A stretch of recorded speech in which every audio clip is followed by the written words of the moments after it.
Hello everyone, welcome to Mind is Fun Education. So this will be our second video on ratio and proportion, and this will be our fourth video of this lecture series of general aptitude. Last time हम लोगों ने 15 question को solve किया था. अब जो है हम लोग 16वां क्वेश्चन से स्टार्ट करेंगे देखना. और अगेन जो भी न्यू स्टूडेंट है उनको बताना चाहूँगा कि जो भी आप ट्रेडिशनल वे से सॉल्व करते हो, जैसे कि आपने 9th 10th में इन सब क्वेश्चंस को सॉल्व किया होगा 8 9 10th में, तो ट्रेडिशनल वे से जैसा एग्ज़ाम में आपको जो पूरा प्रोसेस रहता है एक्स एज्यूम करके सॉल्व करना पूरा विथ इक्वेशंस के साथ. बट कॉम्पिटिटिव एग्ज़ाम्स में सिनेरियो डिफरेंट है. यहाँ पे आपको कम से कम कैलकुलेशन करना है, और जितना कम कैलकुलेशन रहेगा, जितना आप लॉजिकली सोचोगे, माइंड में ज़्यादा से ज़्यादा चीज़ों को सोचोगे, उतना आपका कैलकुलेशन कम जाएगा. और कम जाएगा तो एरर होने के चांसेस कम होंगे. और जो क्वेश्चन 2 3 4 5 मिनट में बनते हैं, वो क्वेश्चंस आपको अंडर 1 मिनट में बन जाएंगे. ऐसा सबके साथ नहीं होगा, ऐसा सारे क्वेश्चन के साथ नहीं होगा. बट जो जो क्वेश्चंस रेगुलर बेसिस पे जिनको हम कम समय में बना सकते हैं, अगर आप उन सारे क्वेश्चंस को प्रैक्टिस करोगे तो बहुत सारे एग्ज़ाम में क्वेश्चंस ऐसे होंगे जिनको कि आप काफ़ी कम समय में बना सकोगे. और जो अदर क्वेश्चंस होंगे टफ़, या जिनको आप ट्रेडिशनल से अप्रोच करोगे, उनके लिए आपको टाइम बचेगा. तो ओवरऑल आपका एग्ज़ाम में कॉन्फिडेंस अच्छा रहेगा, करेक्टनेस रहेगा, टाइम आपके हाथ में रहेगा, राइट, और आप कॉन्फिडेंस के साथ चीज़ों को अप्रोच करोगे. तो क्वेश्चन नंबर 16 को देखते हैं. इसमें क्या बोल रहा है कि 4 years ago the ratio of the ages of A and B was 2:3, and 5 years after 5 years it will become 5:7. Find the percentage. तो इसको आप, अगर आप ट्रेडिशनल से जाओगे तो आप क्या करोगे, इक्वेशन क्रिएट करोगे. जैसे कि 4 year है तो 2x-4, और इसका रेशियो 3x-4. इसको आप लोगे टू, सॉरी, अगर परसेंटेज x है और b का परसेंटेज y है तो 4 years को x-4, फिर y-4, फिर इन दोनों का रेशियो जो इसको बराबर करोगे 2:3 के. इसी तरह से 4 years आफ्टर x+4 y+4, इसका जो रेशियो हो इसको आप इक्वल करोगे 5/7 का. दो इक्वेशन क्रिएट करोगे, दोनों को सॉल्व करोगे, तब आपका आंसर आ जाएगा. इसको इस तरह से भी सोच सकते हैं, और इसको अप्रोच करने का जो तरीका है वो इस तरह से. जो 4 years एगो है वो रेशियो कितना दिया हुआ एज का, ए और बी का 2:3 दिया हुआ, ये 4 years एगो है, ठीक है. और फिर 4 साल बाद जो भी परसेंटेज है, परसेंटेज कुछ भी ले लो, एक्स वाई है, तो ये 4 years एगो का एज, रेशियो का एज है. और 4 साल बाद जो है इसका बोल रहा है कि 5:7 हो जा रहा है. ये जो है आपका प्रजेंट है. तो ये 4 years एगो, 4 years आफ्टर प्रजेंट. तो ओवरऑल यहाँ पे अब देखोगे तो यहाँ से यहाँ जाने में कितना टाइम लग रहा है. ईयर्स का टाइम गैप कितना है, 8 year का है ना. और आप ये बताओ कि ये आप है, ये आपका छोटा भाई है, ठीक है. तो आपका एज ये है, आपका छोटा भाई का एज ये है. तो 4 साल पहले आपका छोटा भाई आपसे अगर 2 साल छोटा है, तो 4 साल बाद भी आपका भाई आपसे 2 year ही छोटा रहेगा. दोनों का एज बढ़ेगा, लेकिन जो डिफरेंस, एज डिफरेंस है वो क्या रहेगा, सेम रहेगा, ठीक है. अब ये सारी चीज़ें जो है रेशियो में दिया हुआ है, तो यहाँ पे अगर हम डिफरेंस देखें इन दोनों के बीच का, तो वो कितना है, 1 year का डिफरेंस है. बट अगर हम यहाँ पे देखें, जो डिफरेंस है वो कितना है, 2 year का डिफरेंस है. बट ऐसा इम्प्रैक्टिकल है, प्रैक्टिकल नहीं है. जो एज डिफरेंस आपके और आपके छोटे भाई में पहले था, वही एज डिफरेंस कितना भी ईयर आप बिता दो, वही एज डिफरेंस अभी भी रहना चाहिए. तो ये ऐसा डिफरेंस क्यों आ रहा है, रेशियो के कारण. तो हम क्या करेंगे, इसको कोशिश करेंगे कि ये एज डिफरेंस जो है वो सेम रहे, and this is the true. तो इस चीज़ को सेम करने के लिए हम क्या करेंगे, इस रेशियो को अगर हम 2 से मल्टीप्लाई करें, और रेशियो में 2 से मल्टीप्लाई करने में कोई हर्ज नहीं है, ठीक है. तो ये जो अब रेशियो है वो कितना हो जाएगा, 4:3 का हो जाएगा, ठीक है। और इस रेशियो को हम क्या करते हैं, 1 से मल्टीप्लाई कर देते हैं, तो 1 से मल्टीप्लाई करेंगे तो ये एज इट इज़ रहेगा। अब अभी भी इन दोनों यहाँ से यहाँ तक पहुँचने में गैप कितना ईयर का है, 8 ईयर का है। अब यहाँ पे अगर हम डिफरेंस देखें तो अब कितना है, 1 ईयर का, और यहाँ पे अगर हम डिफरेंस देखें तो वो कितना है, सॉरी इसको अगर मल्टीप्लाई करेंगे तो यहाँ 6 होगा ना।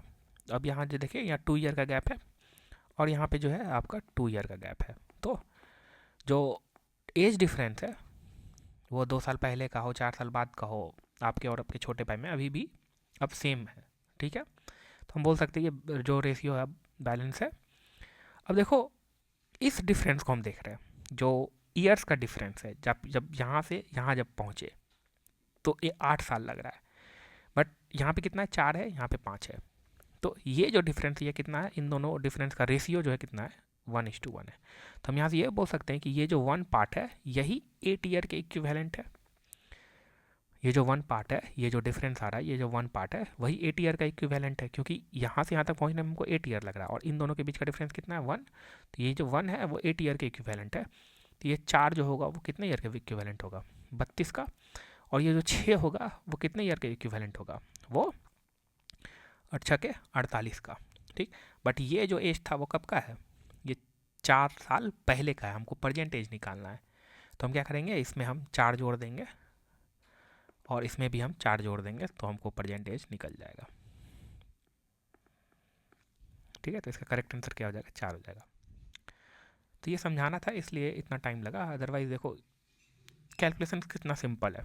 अदरवाइज इक्वेशन करोगे, क्रॉस मल्टीप्लाई करोगे, 2 इक्वेशन आएगा, फिर एक इक्वेशन को दूसरे इक्वेशन से कुछ मल्टीप्लाई कर करके एक्स वाई गायब करोगे, फिर एक्स का वैल्यू निकालोगे, फिर वाई का वैल्यू निकालोगे। तो वो स्ट्रेट फॉरवर्ड है लेकिन उसमें कैलकुलेशन से इन्वॉल्व है और तो ज़्यादा गलती करने का चांसेस रहेगा। ये क्या है, लॉजिकल अप्रोच है, ठीक है। तो अब ट्राई करना, इस तरह का कोई भी क्वेश्चन रहे आप ट्राई करके देखना, आपका देखो कितना अच्छे से आंसर आएगा। इसमें समझने लायक कुछ है, आपको सिर्फ ये देखना है कि जो भी एज डिफरेंस रहता है वो क्या रहेगा, कांस्टेंट रहेगा, कितना भी ये ऊपर चले जाओ कितना भी नीचे चले जाओ प्रेजेंट एज से, आपके और आपके छोटे भाई का एज डिफरेंस वो हमेशा कांस्टेंट रहेगा। कभी ऐसा नहीं होगा कि आज मेरे और मेरे भाई में अगर 2 साल का डिफरेंस है तो 10 साल बाद जो है 10 साल के बाद जो है 4 साल का डिफरेंस है, ऐसा नहीं होगा। तो ये जो रेशियो था, तो रेशियो को हम इस तरह से कर दिए ताकि ये बैलेंस बन जाए डिफरेंस का, और जब बैलेंस बन गया तो हम गैप देख लिए कि कितना की इक्विवेलेंट है, फिर उससे जो हम ये सब निकालते हैं, ठीक है। क्वेश्चन नंबर 17 में आते हैं। बोला the average age of the boy in a class is twice the number of girls in the class, the ratio of the boy and the girl in the class is 50, the ratio of the boy and the girl in a class of 50 is 4:1, the total number of ages of the boy in the class is। इसमें क्या बोल रहा है, सबसे पहले तो ये हमको डायरेक्टली दिख गया कि टोटल स्टूडेंट कितना है, 50 है, और उसमें से 4 पार्ट जो बोल रहा है वो बोल रहा है बॉय है और 1 पार्ट जो बोल रहा है वो गर्ल है। तो यहाँ से तो डायरेक्टली पता चल जाएगा कि बॉय कितना है और गर्ल कितना है। टोटल 50 है, ठीक है। तो ये 4 एक कितना हो जाएगा, 5 हो जाएगा। तो यही 5 जो है इक्विवेलेंट है 50 का, तो 1 पार्ट जो इक्विवेलेंट है 10 का। तो नंबर ऑफ बॉयज़ कितना हो जाएगा, 40, और नंबर ऑफ गर्ल्स कितना हो जाएगा, 10, और 40 + 10 करो तो 50 हो गया।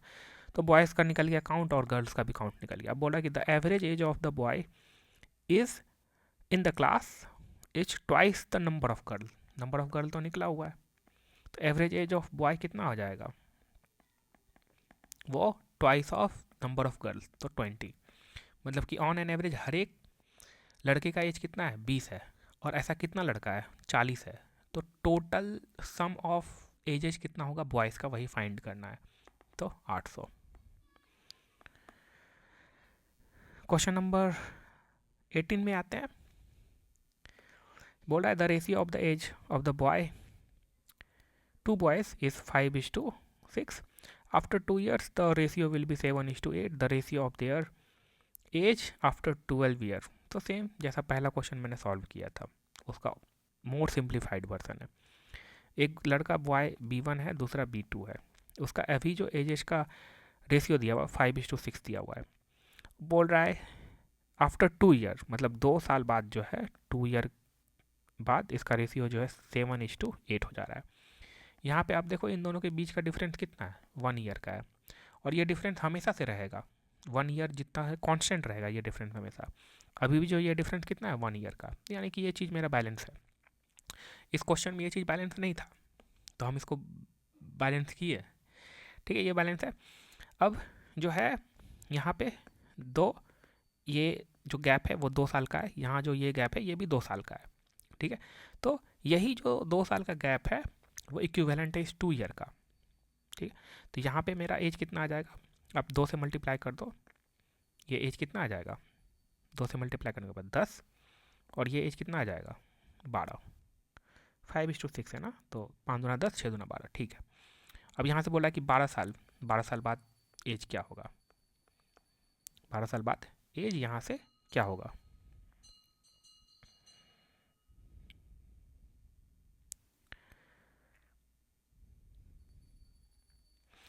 सॉरी ये जो, ठीक है, ये 2 ईयर जो है इक्विवेलेंट है इस 2 का, तो 1 जो हो जाएगा 1, तो इसको हम ये जो है 2 से मल्टीप्लाई क्यों होगा, ये एक पार्ट जो है एक पार्ट के बराबर, मतलब हर एक ईयर 1 एज बढ़ रहा है। तो प्रजेंट अगर 5 है तो 12 साल बाद कितना हो जाएगा, ये 12 + 5 17 हो जाएगा, और प्रजेंट अगर 6 है तो 12 साल बाद कितना हो जाएगा, 12 6 18, यानी कि 17:18 जो इसका करेक्ट आंसर हो जाएगा,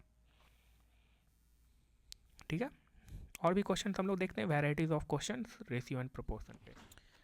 अब क्वेश्चन नंबर 19 को देखते हैं।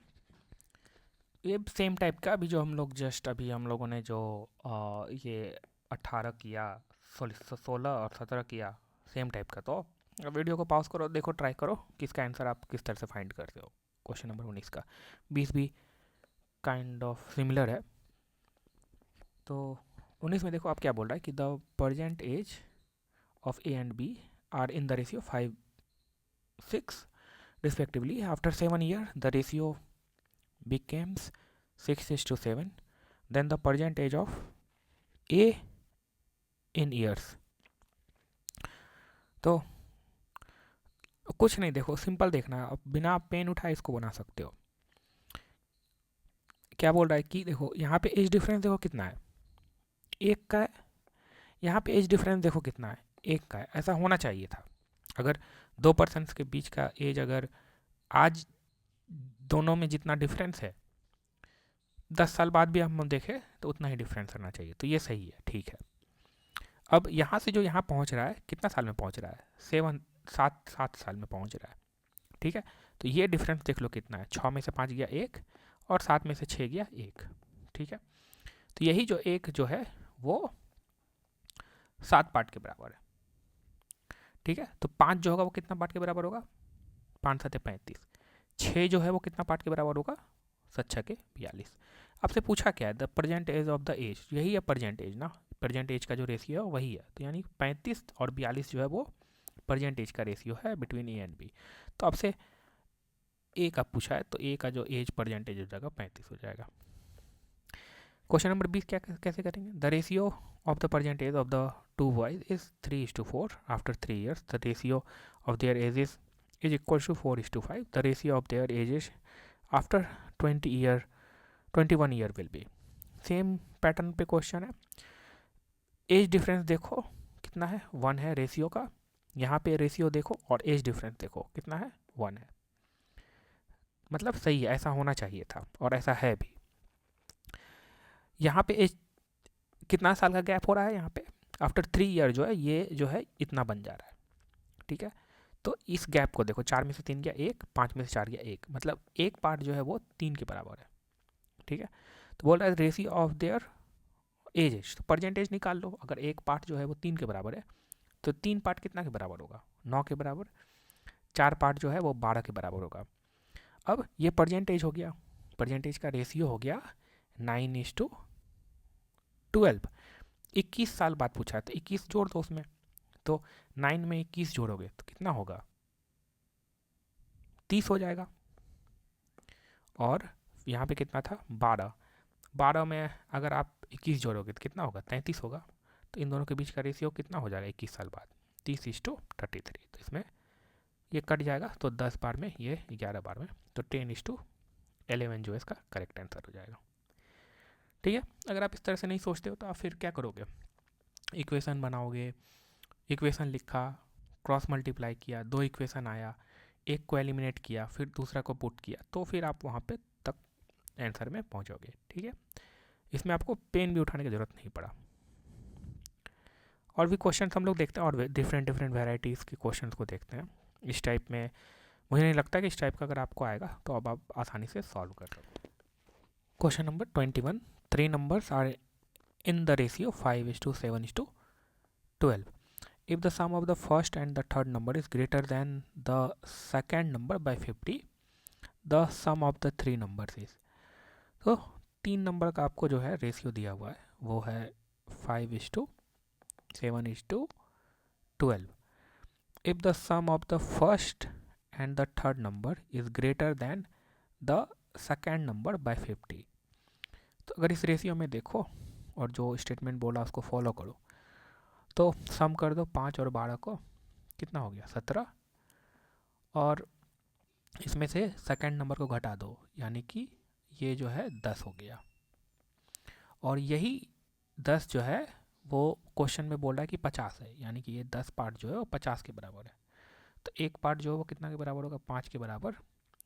The sum of the 3 number is, तो 3 रेशियो में इन तीनों को सम करो, कितना हो जाएगा, ये हो जाएगा आपको 7 5 12, 12 दूना 24। तो अगर एक पार्ट 5 के बराबर है तो 12 पार्ट कितना के बराबर होगा, 12 गुना 5 60 के बराबर। बट ऐसा आंसर नहीं है।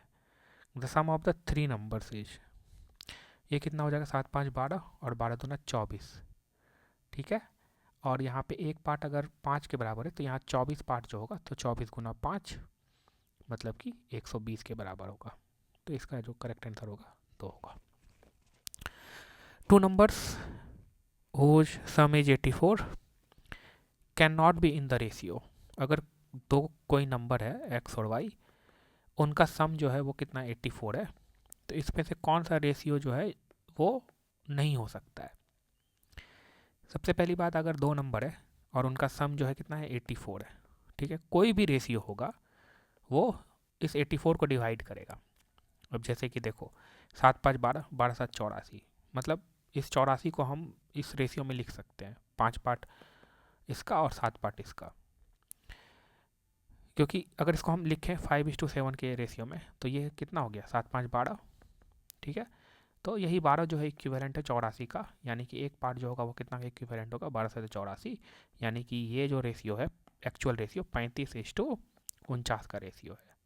ठीक है, तो मतलब इस 84 को हम इस तरह से लिख सकते हैं। अब इसको आप जोड़ो 35 और 49 को, कितना होगा 84 हो जाएगा। 13 और 8 को जोड़ो, कितना होगा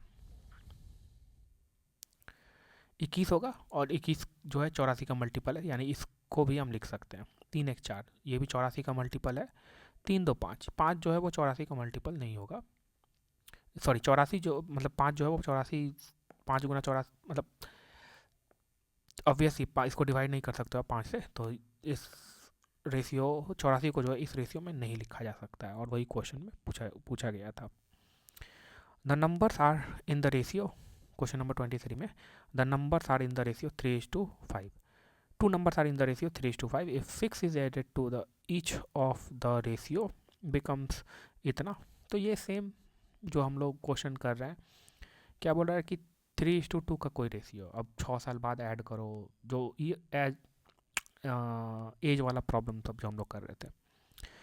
तो इसमें दोनों में अगर 6 ऐड कर रहे हैं तो पहला जो डिफरेंस था इन दोनों के बीच, 6 ऐड करने के बाद भी वो डिफरेंस सेम रहेगा, तो 6 ऐड करने के बाद रेशियो कितना हो जा रहा है 2:3 का, और पहले रेशियो कितना था 3:5 का था, सॉरी ये पहले जो रेशियो था वो कितना था 3:5 का था। तो यहाँ जो डिफरेंस है कितना है 2 का डिफरेंस है, 5 में से 3 या 2।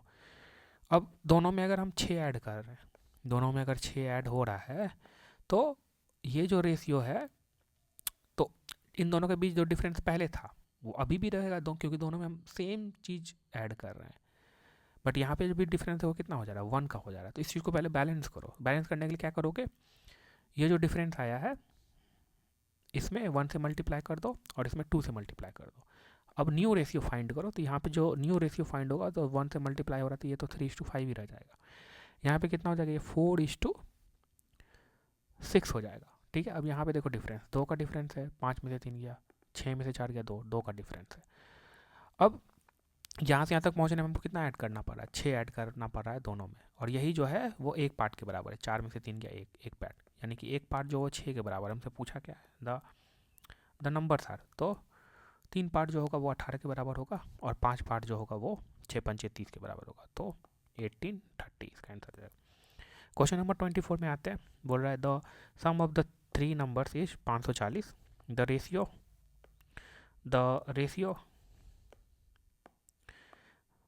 अच्छा, the sum of the 3 numbers is 540, the ratio of the second and the third is 9:4, and that of the first and the third is 2:7, the third number is। तो 3 नंबर है आपके पास A B C। पहले क्या बोल रहा है कि second और थर्ड का जो रेशियो है वो कितना है, 9:13। फिर बोल रहा है फर्स्ट और थर्ड का जो रेशियो है वो कितना है, 2:7 है। हमको ये नहीं पता, ये नहीं पता यहाँ पे, तो ओवरऑल हमको इसका ओवरऑल जो रेशियो है वो नहीं पता है। तो इसको फाइंड करने का क्या तरीका होता है, देखो अगर इस तरह का कभी भी सिचुएशन है तो कॉमन देखो जहाँ पे आपको दोनों पता हो। जैसे कि सी में हमको यहाँ पे भी पता है, यहाँ पे भी पता है, और ये जो रेशियो और ये जो रेशियो A:B:C दोनों रेशियो सेम ही है, सेम नंबर का है। लेकिन यहाँ सी जो है वो 13 दिया हुआ है, यहाँ सी जो है 7 दिया हुआ है। ठीक है, तो हम क्या करेंगे ना, सी को पहले बराबर करेंगे। तो बराबर करने के लिए हमको सी यहाँ 7 से मल्टीप्लाई करना होगा और यहाँ 13 से मल्टीप्लाई करना होगा ओवरऑल रेशियो में। तो ओवरऑल रेशियो में हम ऐसा कर रहे हैं, तो ये जो ये हो जाएगा 7:9:63 91 हो गया, और ये जो हो जाएगा 13 दूना 26, और ये 13, और ये हो जाएगा 91।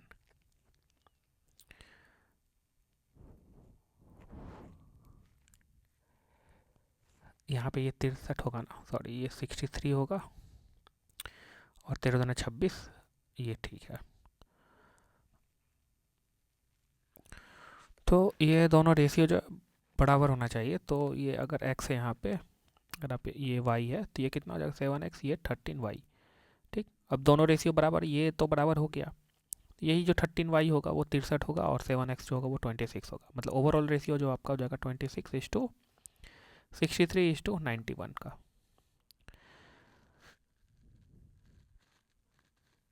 ठीक है, क्योंकि यही 7x जो है अगर 26 के बराबर होगा तभी ना ये दोनों रेशियो सेम होगा, और दोनों तो रेशियो क्या चीज़ का, A:B:C का ही है। तो यहाँ से आपको क्या फाइंड करना है, द थर्ड नंबर, तीसरा नंबर कौन सा है। आपको दिया क्या हुआ है कि सम ऑफ द नंबर जो है वो दिया हुआ है 540। ठीक है, तो आप कैसे फाइंड करोगे, ये सम है, सम कितना हो जाएगा, 6 3 9 1 10, और ये हो जाएगा 6 2 8 18, 180 हो जाएगा। ये 180, यही सम जो है किसके बराबर है, 540 का। तो एक पार्ट जो बराबर हो जाएगा वो 3 के बराबर हो जाएगा। तो थर्ड नंबर कितना है, 91 के बराबर। तो 91 पार्ट जो है वो कितना के बराबर हो जाएगा, 91 गुना 3, यानी कि 273 के बराबर। तो इसका ए जो है वो करेक्ट आंसर हो जाएगा आपका, ए वाला। ठीक है, और हम लोग देखते हैं और डिफरेंट टाइप्स के क्वेश्चन को। क्वेश्चन नंबर 25 देखते हैं। The ratio of two number is 3:4 and their LCM is 120. The sum of the number is, ratio कितना दिया हुआ है 3:4 का, और LCM जो है वो दिया हुआ है दो नंबर का 120। तो अगर ये 30 हो जाए, ये 40 हो जाए, मतलब जो भी रेशियो था उसमें हम 10 से मल्टीप्लाई कर दिया, तब इसका LCM कितना हो जाएगा 120। तो एक्चुअल नंबर क्या हो गया, 30 हो गया और 40 हो गया। सम पूछ रहा है तो 30 + 40 कितना हो जाएगा 70। Question number 26, the ratio of the two numbers is 3:4 and their HCF is 15। अगर HCF 15 होना है तो जो भी दो नंबर का रेशियो वो क्या है 3:4 है, और हाईएस्ट कॉमन फैक्टर जो है वो कितना होना है 15 होना है। तो दो नंबर का हाईएस्ट कॉमन फैक्टर 15 हो तो इसको 15 से मल्टीप्लाई कर दो, तो 15 तिया ये कितना हो जाएगा 45 हो जाएगा, और ये 60 हो जाएगा। अब इसका HCF देखो आप, 15 गुना 3, 15 गुना 4, HCF क्या हो गया 15 हो गया हाईएस्ट कॉमन फैक्टर। तो एक्चुअल नंबर क्या है ये 45 और 60। और क्या बोल रहा है सम पूछ रहा है, 45 और 60 कितना हो जाएगा 105। क्वेश्चन नंबर 27 को देखते हैं। The ratio of the boys to the ratio of number of boys to the number of girls in a school of 432 people is 5:4। तो किसी स्कूल का दिया हुआ है, टोटल जो है गर्ल्स एंड बॉय वो कितना है 432। इसमें से रेशियो जो दिया हुआ है बॉय और गर्ल का वो कितना है 5:4। When some new boy and girls are admitted, the number of boys increased by 12 and the ratio of the boys to girl changed to 7:6। अब कुछ बच्चा एडमिशन लिया, उसमें से बॉय का इन्फॉर्मेशन दिया हुआ है कि 12 जो बॉय लड़का है वो जुट गया, मतलब न्यू एडमिटेड लिया, और गर्ल कितना लिया ये नहीं दिया हुआ है, लेकिन फाइनल रेशियो जो है वो हमको दे दिया है। तो पूछ रहा है the number of new girls admitted. तो बहुत सारा इन्फॉर्मेशन यहाँ दिया हुआ है, क्या करना है सिंपली यहाँ पे तो ये तो निकल जाएगा कि नंबर ऑफ बॉयज़ कितने हैं गर्ल्स कितने हैं इनिशियली, क्योंकि यही 5 + 9 पार्ट जो है मिल करके 432 है, तो 9 पार्ट जो है वो इक्विवेलेंट टू है 432। तो एक पार्ट जो है वो कितना आ जाएगा 9 से कट जाएगा ये 9 चौके 36 और इधर 7 तो 8 9 72, एक पार्ट जो वो 48 के बराबर है।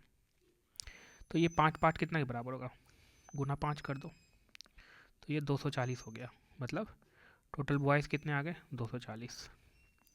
गर्ल्स कितनी आ जाएंगी तो आपको क्या करना होगा 432 में से ये माइनस कर दो, तो ये कितना हो जाएगा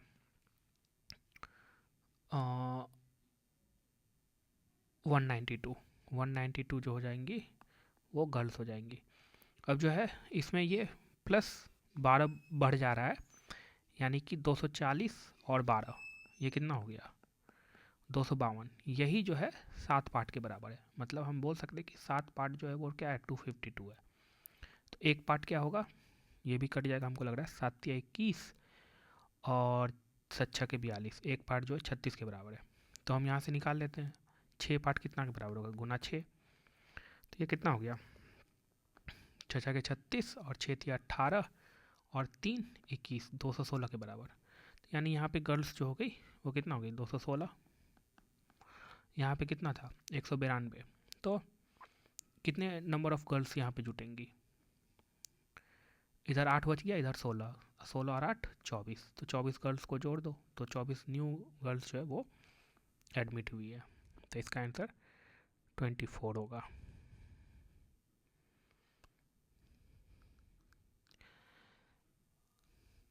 क्वेश्चन नंबर 28 में if the ratio of two number is, दो नंबर है कोई भी ए और बी, उसका रेशियो दिया हुआ है और उसका प्रोडक्ट जो है दो नंबर को अगर हम प्रोडक्ट करते हैं तो वो 320 दिया हुआ है।